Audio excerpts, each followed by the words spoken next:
Test 1 2 1 2.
It's 8:34, welcome back from closed session. Michael?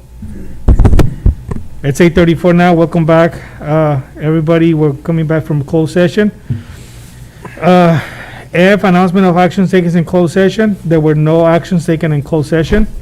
Item G, comments from the public. The board will take any and all comments from the public related to an item on an agenda or any other item of district business that is not on the agenda. Janet?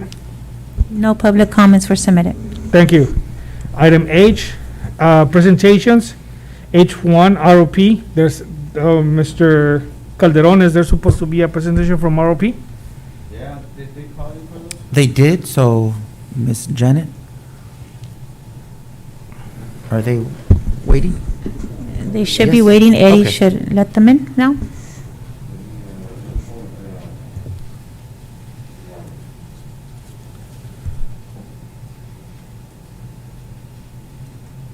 Very asleep,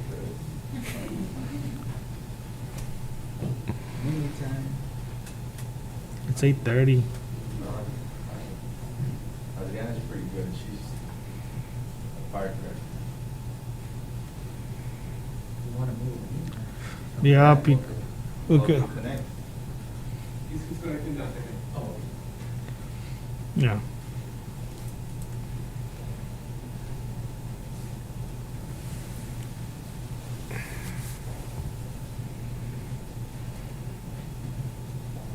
Good evening, panelists. It seems that the board meeting is about to reconvene. Thank you very much for your patience. We'll be connecting with the boardroom shortly. So I believe the first one is ROP.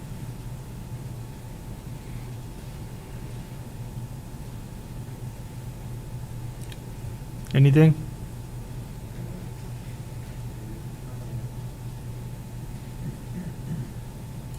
We'll just stop. Yeah. Well, let me know when they're ready to come online. Okay. She's right here. Well, where is she? Yeah, Adriana, Ms. Hernandez, you're online. You should be able to unmute and put your camera on, and I will be into Ms. Camacho right now.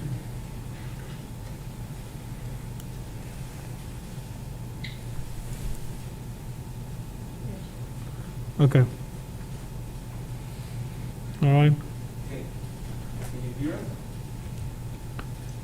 Is that Adriana? She's muted. Okay, we can hear you. She's good.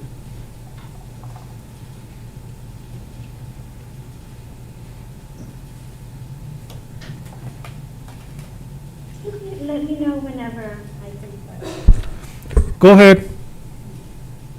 Thank you. Good evening, President Ciro Calderon, members of the board, and guests.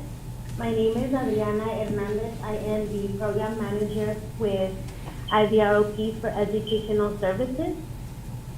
Thank you, Mr. Lorenzo Calderon, for the invitation to present tonight and share some information about our services. Before we move on to talk about district services, I'd like to share a little bit about our organization.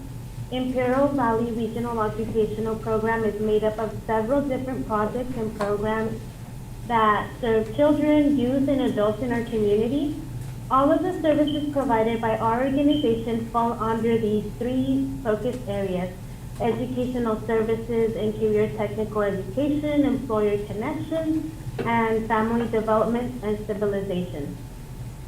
For example, within educational services, although our main focus in the past has been solely supporting CTE and providing career readiness, we have moved past this gradually, evolving to meet the needs of our youth as a whole by providing social, emotional support and life skills in addition to the career readiness and CTE support.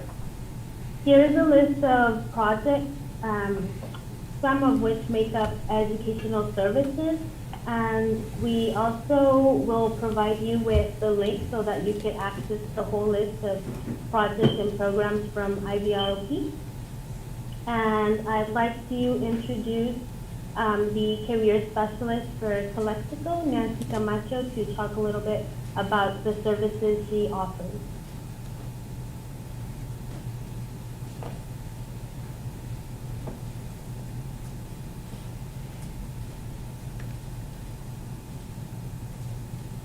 Hi, I'm Nancy Camacho, the career specialist at Calexico High School. I'm currently working doing Thriving Thursdays workshops that focus on social emotional topics, social self-care during quarantine, which I offered last week. And next week topics is stress management. On Tuesday, I facilitated a scholarship workshop to give students information about the IVRP Community Foundation scholarship. Students were able to learn about the application and the process and how to apply. I will be helping the students on one-on-one with their resume and their essay as well. I also offer career interest assessment to students. For example, I was able to provide career awareness workshops and do a career interest assessment with 7th graders from Willie Moreno. Other services I offer are career readiness workshops, CTE awareness and promotion and promoting with activities. I also provide CTS support. For example, I was able to be a judge for the county FFA event today. I also assist with all the regional events we have offered. I'm able to assist and provide work-based learning opportunities to students. And I'm also collaborating with assets to provide additional workshop opportunities to students. And last but not least, I have been working with students that were nominated by CTE teachers as outstanding CTE students in their industry. Nominated students have the opportunity to compete with other students that will be recognized during the showcase. Thank you, Nancy. In addition to the site services, we also develop and facilitate regional events to support and promote CTE leadership and work-based learning opportunities.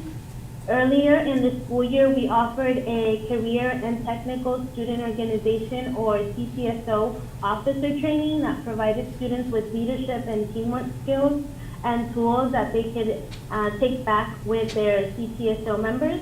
We also facilitated the annual regional CTE advisory virtually this year.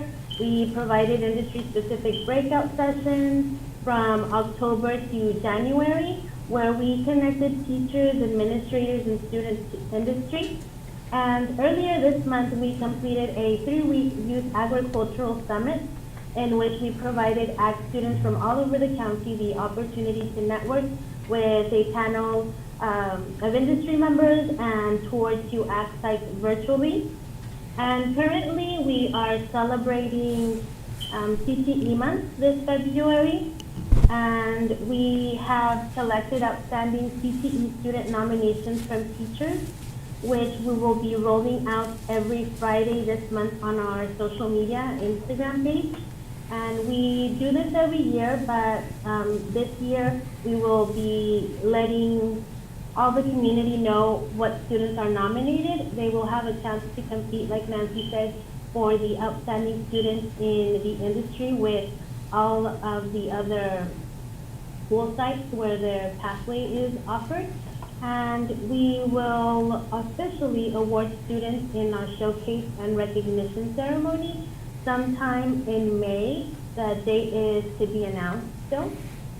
And as a part of CTE month as well, we will be offering a regional CTE 101 workshop that will be open to all community members, hoping that middle and high school students and parents will join to learn more about CTE, the pathways schools offer, and hear firsthand from current CTE students about their experiences. Like Nancy mentioned, we will continue to offer regularly scheduled workshops during students' asynchronous learning time. The next one she will offer is stress management next week. And we will continue to develop and offer work-based learning opportunities. For example, today was the last day for health pathway students to apply to be part of a mentoring session with SDSU professors and nursing students. And we've also developed some resources to support distance learning. We have a virtual calming room where students, parents, or really anyone can go in and find helpful tools and strategies to manage overwhelming emotions during these challenging times. This is a great social emotional learning tool. And as distance learning started, we developed a waitlist. We curated and developed resources for teachers and students, which can be found here. These are ready to go Google Slides and workshops, presentations, and links that can be used. And we also developed a CTE advisory site where you will be able to find all the recordings and minutes from our industry advisory meetings, along with other resources for career technical education. And lastly, we did have a student present to give a live testimonial, but unfortunately she had to leave the meeting. She did leave us with a video, but I need to refresh the, okay, there we go. Here's the video from the student. Let me know if you can hear the sound. I don't know if I'm sharing with sound. Oh, I see where it is. Okay, that should work. Oops. Let me try that again.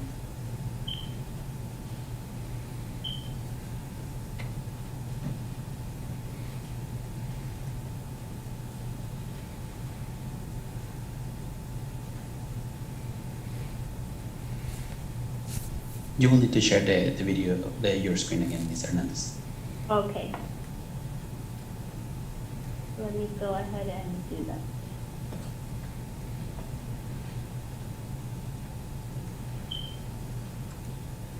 I'm hoping it'll work now.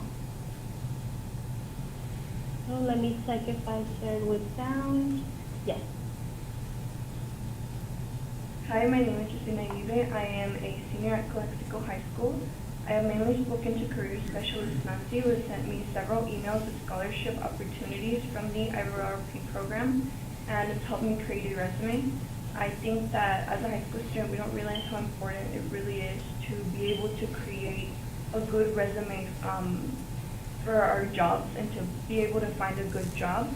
With that being said, she also sent me several emails regarding to my career path and what I want to take. She sent me an agricultural A through G summit, which has helped me to be able to expand my knowledge in what I want to follow in my career. I would like to continue to receive help from the IVROP program. It's really been helpful, and learn new stuff, be able to find scholarship opportunities for college, and the resume will ultimately help me in my future and be able to apply to a good job and do a good job at applying. Hi, my name is Justina Aguirre. I am a And that concludes our presentation. I'll go ahead and share oh, I'm sorry, were you not able to hear the video? Yes, we were. Okay, perfect. I'll go ahead and send the bit.ly. If you would like, I could also forward it to Mr. Perez, and maybe he can send it as an email to all of you. Thank you, Adriana. Thank you, Adriana. It was a very nice Thank you. presentation. Thank you. Thank you. Macho. Thank you. Thank you.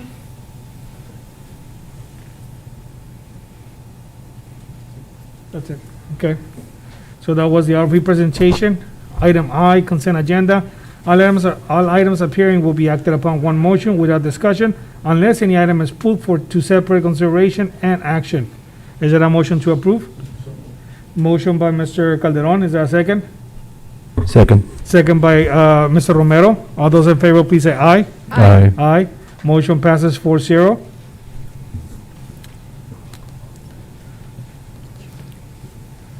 Item J, information items. There's information items that these are short reports, 2 to 3 minutes each, by the different entities listed here on item J. Carlos, J1. So good evening, trustees, admin team, staff, and community watching via live stream.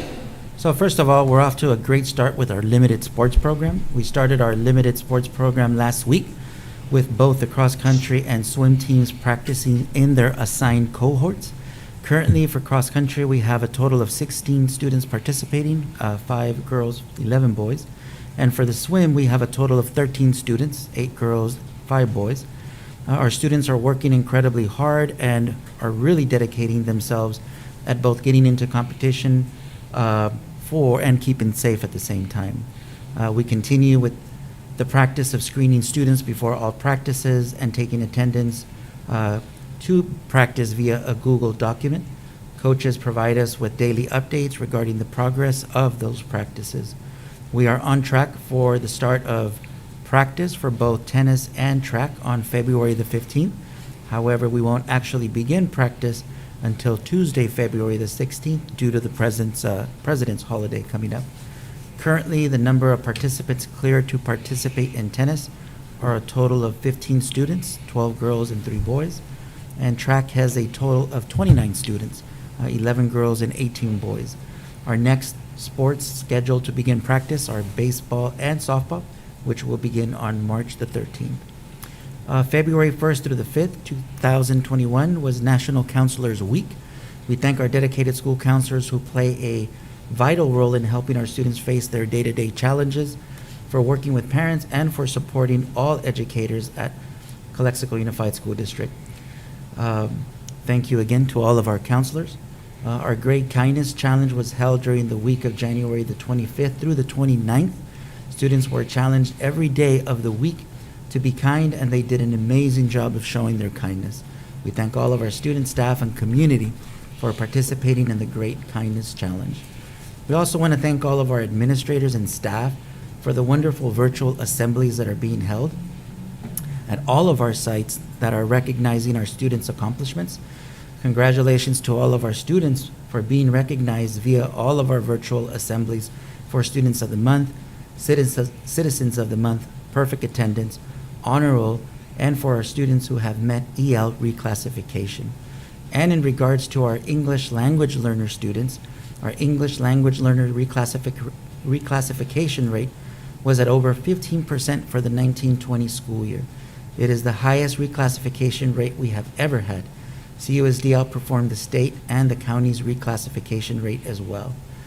In order to reclassify out of being an EL learner, it is a very rigorous process. I want to congratulate our students for their accomplishment and our staff for doing an excellent job in targeting the skills our students need in order to be able to reclassify. In regards to reopening, Governor Gavin Newsom announced on Tuesday that he is negotiating a reopening deal with the California legislators, which are expected to be released sometime this week. Key negotiations focus on standards for vaccinations, safety measures and PPE equipment, testing and contact tracing, possible extensions to the school year to make up for lost learning, funding of approximately $6.6 billion for reopening for learning loss, summer school and extended day, and for youth sports, if there's going to be an increase in the number of allowable sports. So once this new information is released, CUSD will work with our stakeholders, staff, parents, students, and community to finalize a reopening plan that will provide a safe and healthy environment for everyone. Lastly, there will be no classes on Monday, February the 15th in observance of President's Day. Our next regularly scheduled board meeting will be on Thursday, March the 11th at 5 p.m. Thank you. Thank you, Carlos. That was J1, J2, Commissioner Villalobos. Yes. Thank you, Carlos. That was J1. J2, Measure V update, Mr. Gonzalez? Or, So that'll be Mr. Vega and Mr. John Dominguez. So we have John Dominguez and Kim Desert that would like to log in. Mr. Dominguez and Mr. Desert are on. Feel free to unmute yourself, please. Desert and Mr. Dominguez.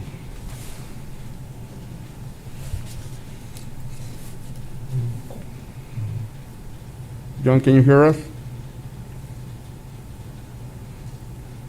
Can you hear me? This is Kim Desert. Hey, Kim, yes, we can. Go ahead.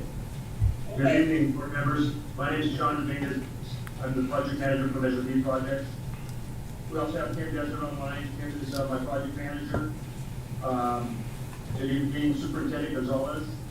So I would like to update you on your Measure Q, and I'm sorry, your Measure B project. And if you have questions about Measure Q, we can take those also. I'd like to start tonight with Kennedy Moreno Lights in Borderling. At that site, the site work is continuing. Your columns and your poles have been completed. Your cabling and electrical is being installed at the district office modular annex.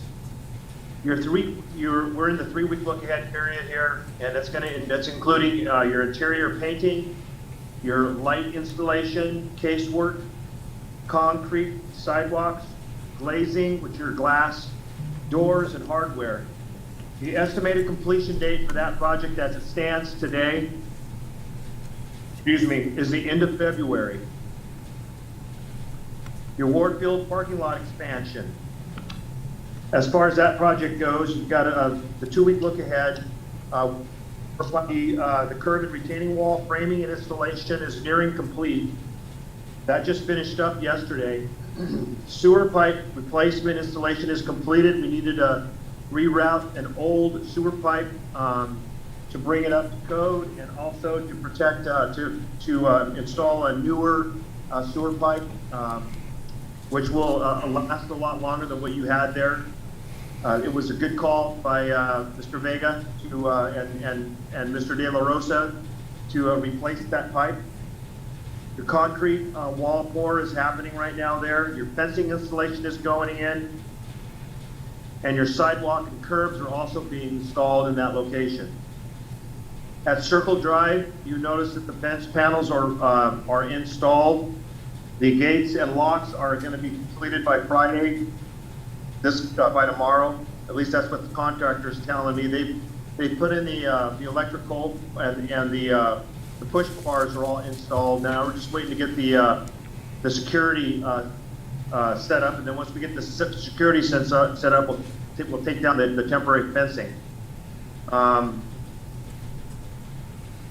And all are being addressed as well at the same time.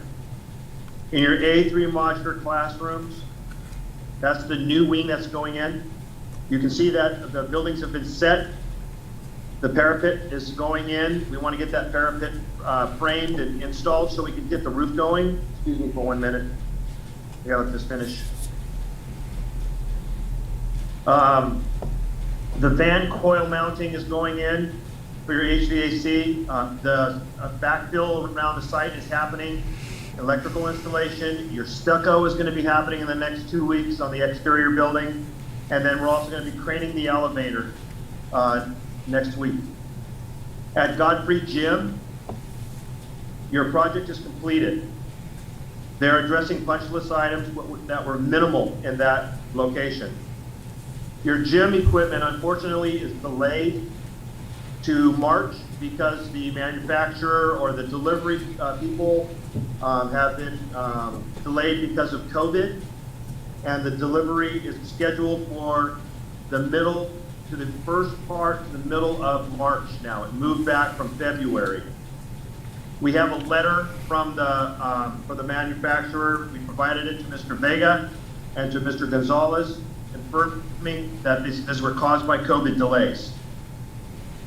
Because we had this delay, I went ahead, we put the mirrors in, so we're not gonna have to deal with that. We'll be able to protect the mirrors when they're putting in installing the equipment. Any damage to the mirrors, the installer will be responsible for it. No name field restoration. Maintenance and operations have installed an irrigation line to cover the field extension area. We need direction from the board because basically what we're going to be doing there is we clear most of the equipment, everything out of there. There are some landscape materials still in there, but they're going to be moved out of there. And we need to plant hybrid Bermuda hydroseeded. Will be planted sometime late May to early June to coincide with the growing and planting season. Can't do it any earlier because hybrid Bermuda won't germinate in February. So we want to make sure that the grass, when it goes in there, that it's going to germinate properly. The issue that we need to bring forward is that this field in about a year is going to be used. We're going to need that field for staging. And if we don't have that field for staging when you are doing your next project, and when you have equipment and materials coming in, the contractor charges for the location of how far it is to transport the materials to the job site while it's on the job site. So the closer to where they're working, the less it's going to cost to transport that material. So what's going to happen is that you're going to have a field. We're going to go ahead and move forward for the direction of the board, plant that with hybrid, and then we're going to find either an alternative location for staging, or we're going to need that space also. John, let me interrupt you for a minute. Hold I'm on. just keeping that in the back of your minds. Hold on, John, there's a question, hold on. No, there's not a question. I need to extend the meeting until 10:30. Is there a second? I'm sorry, I couldn't understand. There's a motion by Mr. Calderon to extend the meeting, and a second by Mr. Calderon Jr. to 10:30. All those in favor, please say aye. Aye. Aye, motion passes unanimously 4-0. Thank you, John, I'm sorry. Go ahead, continue. Okay, thank you. So I just want to make sure that the board understands that we need to take that field, and I'm asking the board to take that into consideration. We could certainly hold off planting that field. We don't have to do it right now, but if you want to move forward with it, we're prepared to do that also. But we're going to need a space for staging for the next project. As far as the CHS Teachers Lounge goes, we have a building on site that is that is in really poor condition. One of the old teacher, this is at the high school, the old Teachers Lounge is it's in an unsafe condition. MOT and School Site Solutions went into the building and crawled underneath the space, and the jacks that are holding up that building are not secure. And part of the flooring is starting to cave in. It's in real bad condition. And so what we're proposing is that we want to move forward with demolishing that building. It's going to have to be demolished anyway, so we might as well go ahead and do it now while the contractor is on site. I can get a price for moving that building off. So that's something that I'd like to bring to your attention, that we're going to be contemplating removing and demolishing that building off of the campus. There's a couple of programs that also I would like to speak to you about. New programs that are being brought forward by the state. One is AB 841.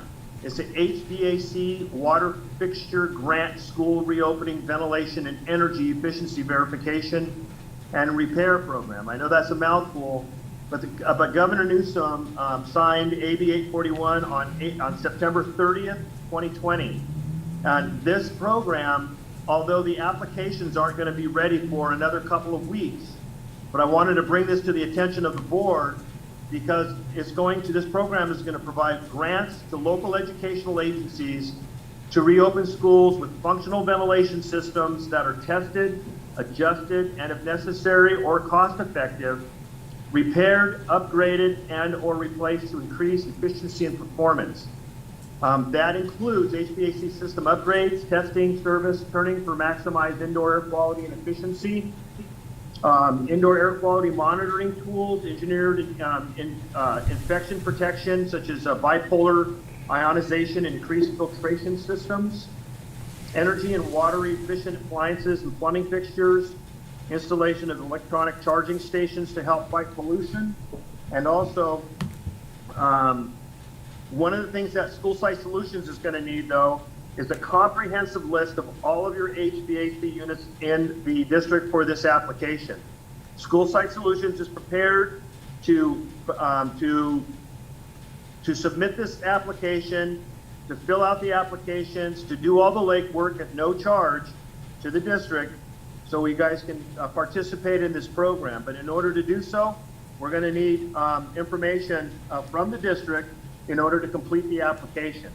So I wanted to bring that forward and let the board know that we're going to be working on that as well. Kim, do you have anything to add? Nope, I think you said it all. Okay. Any questions about Measure B? No, thank you. Well, I do. John, how much money have we recovered from some of the construction that we've done so far? I'm sorry, I couldn't hear you. How much money have we recovered from the construction that we've done, like the pool, the culinary facility, that type of thing? The seismic funds What that do we you were mean by gonna get? recovered? What's John, that? if I may, Mr. Calderon is referring to the state applications for state reimbursement. So for the Seismic, facilities, hardship, and new applications. Right. So, Mr. Calderon, we have not gotten any money from the state yet. We're planning on getting money from the state sometime June, July. As soon as the state, as I reported in the bond to the board a couple months ago, that we have to wait until the state sells their bonds. And once they do that, because we moved to the top of the list for the seismic program, the district's going to get approximately $1 million back from the state. But if I may, Mr. Calderon, this is only for the seismic component of the Culinary Arts Academy. The regular application for the main one is subject to a new state bond being passed at some point in the future. Am I correct, John? That is absolutely correct. So that's in the next 4 years? Because, I mean, it didn't pass this last. So what I'm hearing from the Coalition for Adequate Schoolhousing is that there might be a new bond in 2024, John? Or 2022? Yeah, so I talked to some members from CASH yesterday, and it looks like there could be a bond placed on the ballot in the next 4 years. And then once that happens, there's going to need to be regulation changes. So you're looking at, 5 to 6 years. I would surmise that maybe 5 to 6 years is when you would get funded for the other applications that we put in for the modernization and for the new construction. Let me remind you that the new construction application, we have an apportionment estimate. We are asking the state for a reimbursement of $14 million. The district is though you are subjected to a snapshot in time for your eligibility. That means that today, if there was money in the state program for new construction, you'd be apportioned $14 million in reimbursement. If your enrollment goes down in the next 5 years, you're gonna get an apportionment adjusted to the lower end. If it goes up, you'll get more money. But remember, new construction is a snapshot in time. Modernization stays constant.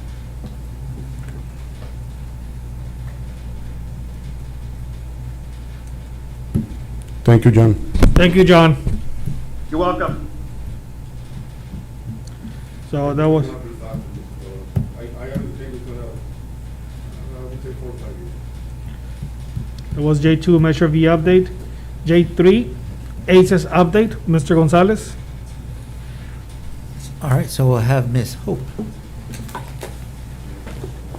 Yvette Hope. Ms. Hope is now connected. Ms. Hope, feel free to unmute yourself. Thank you. And if you have any presentation, feel free to share your screen if you need to, okay? Thank you. Good evening, Board President Ciro Calderon and trustees of the board. I just want to start off by saying thank you for the opportunity to serve as the expanded learning coordinator for the 2021 school year. I would like to also recognize Mrs. Frisa Huerta Price and Ms. Jasmine Romero for the program they created over the past 5 years. Looking at the program and all it encompasses, in addition to hearing the tutor perspectives, one can see how awesome and comprehensive ACES truly is. The great leadership that Risa and Jasmine have provided is evident. Currently, Jasmine and I are continuing to use what has worked while implementing new and innovative engagement activities to support students academically while providing a safe space for students to connect with others across the district, achieve goals, develop creativity, and spark a passion for learning. So I'm just going to be providing an update. ACES program has 2 components, the academic and the enrichment component. The academic component consists of Think, Feel, Read curriculum, which is categorized by the grade levels. We have grade levels, it's K1, it's 2nd grade, 3rd grade, 4th grade, 5th grade, 6th grade, 7th grade, and 7th and 8th. We have a total number of 405 students at the elementary school level. We have 73 students at the high school level for assets. We provide 1 hour and it's an hour and a half of academic component, and it's a literacy-based academic enrichment using social emotional strategies for students. Then our 2nd hour, which runs from 3:45 to 5 o'clock, is the enrichment. In the enrichment, it focuses on fun and engaging activities that supplement core areas such as math, ELA, science. Some of the options include American Sign Language, cheer, dance, chess, drawing, French, karate, Lego challenge, singing, stop motion, science action club, tinker coding, ukulele. Some new classes that we are going to implement, or we've started to implement this year, are Spheros, Microbits, those are STEAM classes, and we're also going to do Snap the Gap. We are fully staffed and have interviewed and hired for the site leads. We have 9 of those, and I believe those individuals are up for approval. We've also provided additional academic support to homeless and the foster youth through small group and one-to-one tutoring. We provided physical books to students. We purchased books for students, homeless and foster youth, and those were delivered to the school sites. There were a total of 615 kits of books, focusing on grades 1 through 3. We also ordered a set of 68 bilingual fables for the CUSD migrant students from first and second grade. And these were supposed to have been sent directly to the homes, but they were delivered to the FRC. So we're gonna go ahead and get those sent to students' residences. We are working on a parent literacy project focusing on migrant students, and I will be working with Mrs. Alejandra Limon on that. We are also looking into providing Rosetta Stone for CUSD families to support fluency and literacy in their home language, as well as in English. We are looking at the logistics of how we will provide this opportunity to families. For assets, we have 3 tutors at Aurora, 4 at the high school with areas of specialty that they focus. We have provided support to approximately 60 students at the secondary level and continue to advertise assets tutoring through partnerships with counselors. Additionally, tutors were provided with lists of foster and homeless youth to reach out and offer academic support. Documented logs will be shared with Mrs. Armendariz. The enrichment at the high school, we have career path, karate, French, Spheros, microbits, and drama club.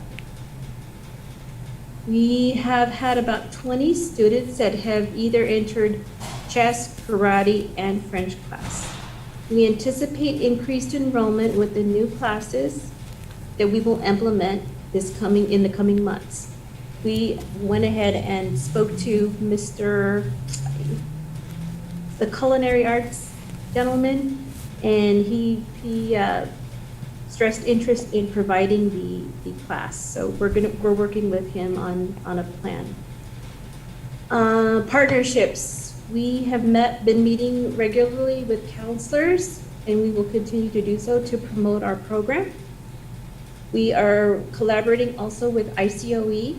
Currently, ACES staff is participating in a leadership cohort provided in partnership with California After School Network and the ASAP Connect.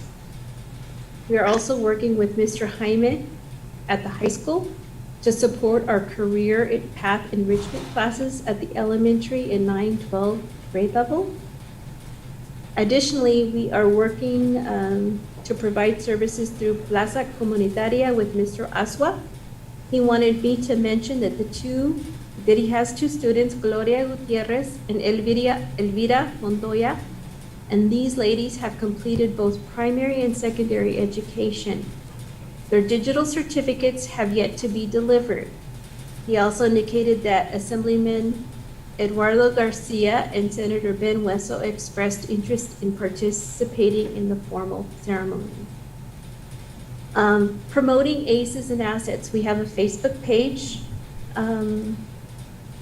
We also send out messages through Remind and WhatsApp. We send out flyers regularly to school districts or to different school sites.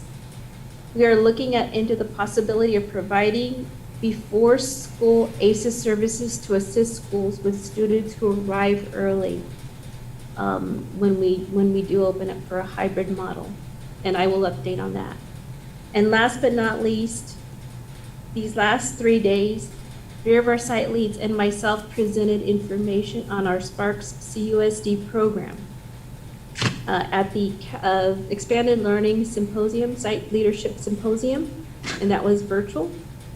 We also joined 2 days of webinars that provided an opportunity to connect with others and learn what other statewide after-school programs are providing. The experience was very valuable, and we received positive feedback on our program. Thank you. Thank you, Ms. Hope, for the update on the ACES Sparks program. Thanks. Thank you. Thank you. That was J3. J4, migrant program update. All right, so we'll have Ms. Limon give an update on the migrant program.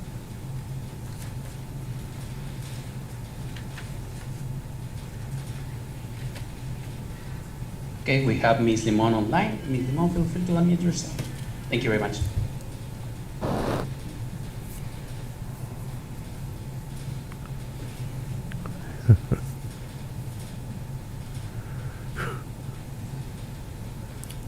Okay, Ms. Limon, go ahead. Can you hear us? She's muted. Ms. Limon, you're muted. You're muted. Yes, I'm here. Can you hear me now? Yes, go ahead. Thank you. Perfect, thank you. Good evening, Board of Trustees, Mr. Gonzalez and the community. I'm Alejandra Limon, and I'm the Migrant Education Program Coordinator. And I'm very happy to present our program this evening. I'm going to begin by just quickly going over how our families are identified. They begin with a migrant questionnaire during enrollment and registration, and they are identified by the region, Migrant 6 office, recruiters. They qualify if the family works in agriculture, fishing, or forestry, and if they move out of the county, and if they move in from another country. So once they are identified, a list is sent to us, and we verify them and enter them into Synergy. We currently have 563 students enrolled in the migrant program. That's TK through 12th grade. And we currently have 214 students at the high school, and then the other majority in the elementary programs. Each year we work with the county and we write a grant. It's called the District Service Agreement. Under that grant, we have several different programs. For the regular school year, we have the extended day classes. Those are after school. That's approximately 3 hours after school that we provide language, arts, and math services to our students, grades 1st through 10th grade. We also have a speech and debate class, and that's 4th through 12th grade. We have a case management service that we work with all students, and that's through 3 migrant specialists. They call students and families during school days and after school, and we provide services like helping them find food, helping them with medical, dental, and vision services, and any other types of community referrals that they might need.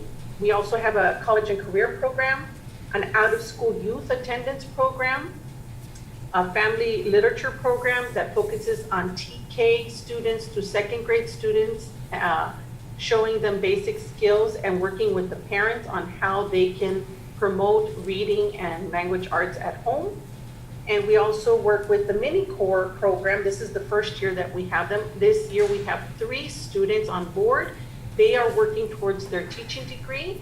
And we have 2 students at the high school that work with the math programs. And we have 1 student working with Rockwood at this moment. We currently have 33 staff members on board. And between that, we have an office assistant, parent liaison, 3 migrant specialists and case managers, 4 migrant leads, 18 extended day teachers, 4 speech coaches. The leads work also as speech coaches, and 2 family literacy teachers. We currently have 2 programs on pause due to COVID. That's the work study and the college and career field trips. We're hoping that that will open up during the summer. We're excited. We are going to have summer school this year. It will be virtual. Last year we had a summer school as well. We had 70 participants, and they enjoyed it. They felt that they were well trained during the summer to enter distance learning this year. So that was a good program. It was very successful.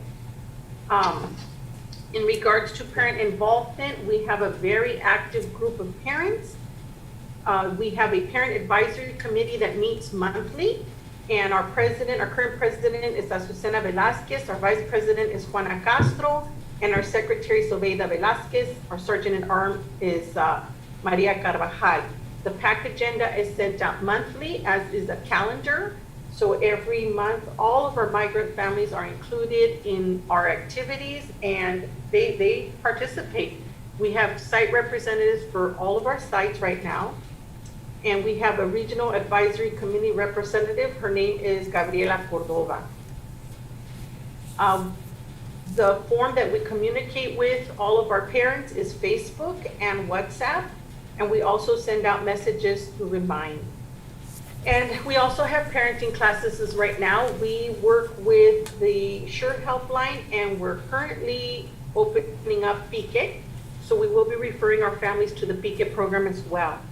This month, we are focusing on the speech tournament. We're very excited. We have 20 students participating, and we're currently going to have a practice run next week on Thursday.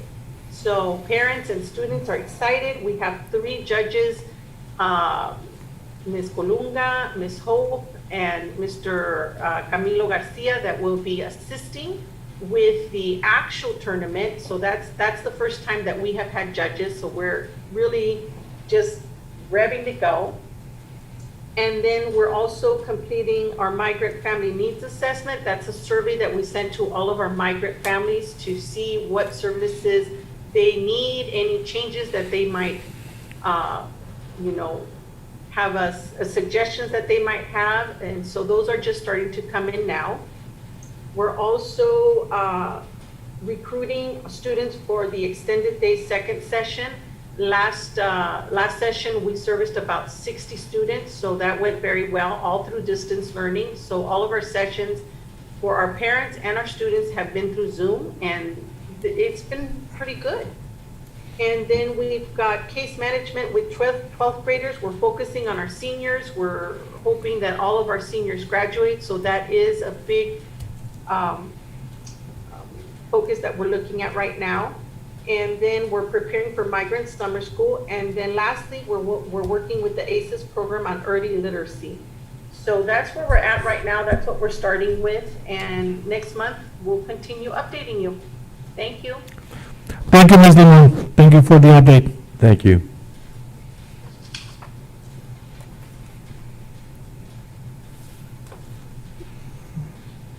Where are you? Oh my God. So J5. that was J4 migrant program update. J5 maintenance and operations update. Mr. Gonzalez or Mr. Mr. Vega will be giving an update. Thank you. Yes, good evening, members of the board, everyone listening to us tonight. I do have Mr. Cruz de la Rosa that will join me just in case there are technical questions that I may not be able to answer to you. However, having said that, just on the COVID safety measures that we are working district-wide, please know that the hand washing stations are ongoing. Those we'll continue to build them. Staff is currently working at Rockwood Elementary, where we are about 50% complete. Glass partitions, we are nearly complete district-wide. CHS still needs, some work, especially where the nurse station is, counseling office, and secretary's workstation still at the registrar's office still needs some work as well. Jefferson's nurse station as well needs some work, but we're getting there. Little by little, we're getting there. As far as the air purifiers, those are the plasma filters that we purchased a couple of months ago. We have received we received approximately 640 devices on the 10th of this month. We have installed 192. And if you recall, this is something that we are, our own HVAC technicians are installing. 192 have been installed over at the FRC, Dual, Aurora, District Office, Maintenance and Operations, and Kennedy Gardens. And that work continues. District-wide projects, as you know, our great M&O staff, our painters, were able to complete the painting of our building here and the annex rooms as well. So beautiful color, they were able to complete it. Fabrication and installation of new cabinets for room 53 at Dual, that's something that is in progress. We're about 80% complete. Installation of one sprinkler line at no-name field that we need to provide. As you recall, no-name field with the addition of the new building, the 16 classroom building, it got bigger.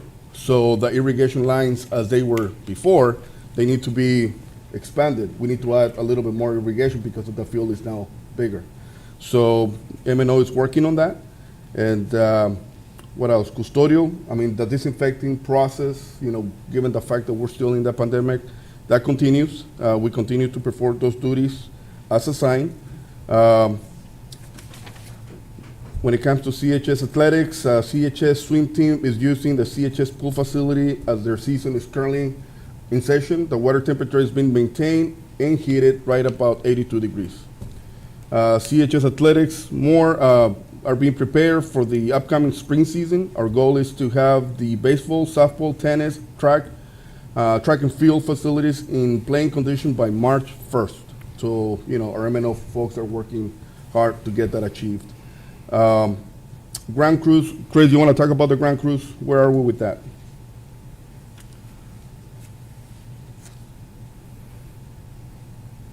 In regards to the ground crews, we purchased trailers, trucks, and I made sure that we had all the proper equipment. Unfortunately, it's been put on hold due to the COVID-19 pandemic because some of the guidelines that we came up with was not to have shared vehicles, or employees not to share vehicles. So all the groundsmen have been left at their original work site. And until COVID-19 pandemic is over, then the plan is to implement or to move forward with the ground crews. The ground crews are already organized. Their sites have been designated, and all the proper equipment. We have everything. We're ready to go. It's just that the pandemic is putting us on hold. Excellent. Thank you. Thank you, Chris. Are there any questions, board? That's all we have as far as MNO. No, that's fine. Thank you, Chris. Thank you. Would you please excuse us? Carlos, you need to stay here. The rest of you, would you please excuse us for 5 minutes?